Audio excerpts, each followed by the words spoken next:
How did you decide to break Breaking Dawn into 2 films, and where did you decide to cut it?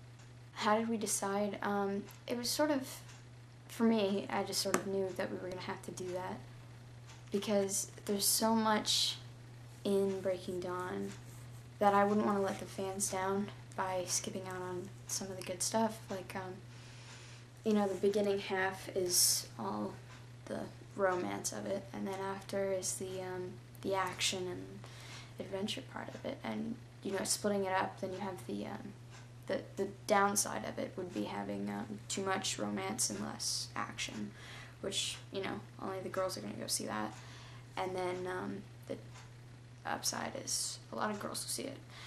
So breaking it into 2 parts, it took a lot of talking and, you know, meetings and stuff like that, but eventually Summit decided they were going to break it into 2 parts. Where we were going to break it into 2 parts was debated a couple of times, but we ended up going with my personal, like, I really love this, is we broke it where, now everybody who's watching this has read Breaking Dawn, so no spoilers here, but we broke it where Bella is about to die, and Edward's, you know, trying to change her as fast as he can, and Jacob sort of gives up and walks out. And we sort of had it fade with this sort of heartbeat, and then it just went into the credits, and I thought that was perfect. So there's loads of new characters in Breaking Dawn Part 2. How did you decide to go about casting that? I handled the casting for all the new characters. I mean, we've got boatloads of new characters. We've got Peter, Charlotte, Kate, Garrett. We've got so many I could go on for a while. But the way we handled that casting was open casting calls a lot. And then a few of the certain characters we had some ideas and leanings towards. Like Garrett I personally threw out the name Ryan Reynolds because I always saw him as Garrett in a way. He's very muscular and he's just fits the part. I like the brown hair Garrett, I don't know. Just works. But then Kate, Kate was hard to pinpoint, but I saw Kate as blonde, and we sort of went from there. We did an open casting call for a couple of them. We were lucky to get Ryan Reynolds actually because he was doing Buried, and we caught him right after he finished Buried, and he was ecstatic about being a vampire, so we had Ryan Reynolds down as Garrett, and then everybody else was pretty much a blank.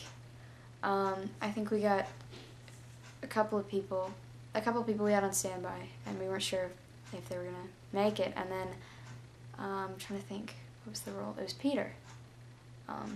Peter, we decided to go with Calvin Goldspink, he did really well, he nailed it. So we had a lot of British people actually this time around. I mean, Twilight's being invaded by the British people. So here's the big question. What is Edward and Bella's wedding going to be like? The wedding, I always saw as something... Bella does not want something big, but of course she's having Alice put it all together. It's going to be big. So we made it really, really fancy, but also very humble and more Bella-like.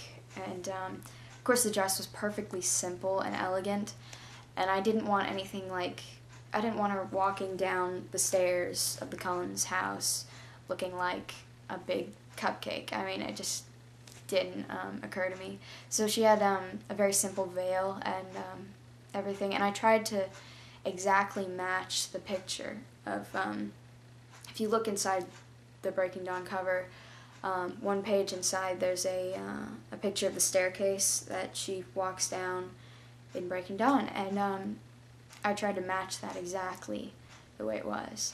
And the way we did that was by adding another set of staircases to the other side of the house, so that way the Cullens have, the front staircase and then the back staircase. So we didn't want to use the staircase that we used in New Moon for, because that ended in a drastic, hungry vampire rage. It didn't really fit the mood for a wedding. So yeah, we used a different staircase for that, and we tried to match that exactly as the fans see it, because I didn't want it to be a letdown. I mean, the fans are who we're trying to please, and personally I am a fan, so you know, I didn't want to see something that I wouldn't want to see in the film. And then another idea, which I thought was perfectly right, to recognize the band Muse in a way that they hadn't been recognized in the films before. This was my idea. I sort of laid it on the table, and we went with it, and Muse was ecstatic about it. We said that Alice searches around to get bands to play at the wedding, and she gets Muse, because of course Alice has contacts like that. So we had Muse play at the wedding, and the song that they played was perfect, and it was amazing. So we had them play, I think it was like the Exogenesis song 2, I don't remember which song it was. They did a remix of it, and it was a beautiful piano piece. And then, of course, after that, we decided to make the first dance between Edward and Bella, Bella's Lullaby. And I thought that was very, very fitting, because we didn't give any recognition to Bella's Lullaby in either New Moon or Eclipse at all. And I wanted it to be something that she recognized, because I know as a fan I went and saw New Moon and was distraught because they didn't have the CD of Bella's Lullaby that Edward gave her. And that was something that I always saw as really influential in her love for Edward. It was just something that they shared, and it showed his love for her. So their first dance was to Bella's Lullaby, and then of course afterwards Muse goes into a little more guitar in it, and it shakes things up when Jacob comes back, and you hear it playing in the background a lot. And then yeah, I really liked the way we filmed Emmett dancing with Bella. We upped the pace of the music a little bit, and it was fun to do, and Kellen had a good time with that. Did you have to take anything out of that scene that you really liked? Emmett shaking Mike's hand and breaking his hand, and we filmed it actually, but then we decided not to go with it. So it might be in the deleted scenes when the DVD comes out, but it was a good idea, you know. It was fun. We had him like sort of crush poor Mike's hand. Will we be hearing Taylor narrate Jacob's point of view like in the books? Yes, we will hear Taylor narrating for Jacob's point of view. That happens about halfway through the first part of Breaking Dawn. And we did this because it is in the book, and I wanted it to be in the film. Also, because we're breaking it into 2 parts, we needed that cliffhanger to be so strong that you actually think that Bella can possibly die. And the way we did that was by Jacob narrating. And because Jacob's narrating, you do think, you know, we're not hearing from Bella's point of view, so it's a possibility that she can die. And so when it fades out, we have that linger of, you know, is Bella gonna live? And so that leads off to the second part. And I didn't mention this in the question before about breaking it into 2 parts, but the way we faded into the second installment was by like we had the titles come by, and I thought it was perfect to set it up with the line that was used in Twilight, the one about dying in the place of someone you love, and then her eye opens and it's red, and then we go through this sort of stagnant phase of Edward watching her and hoping that she's not hurting, and we had her open and close her eyes a couple times, and you know, sort of shake a little bit and put a fieriness into Bella's transformation. What are your thoughts on Renesmee? Renesmee was difficult, but possible.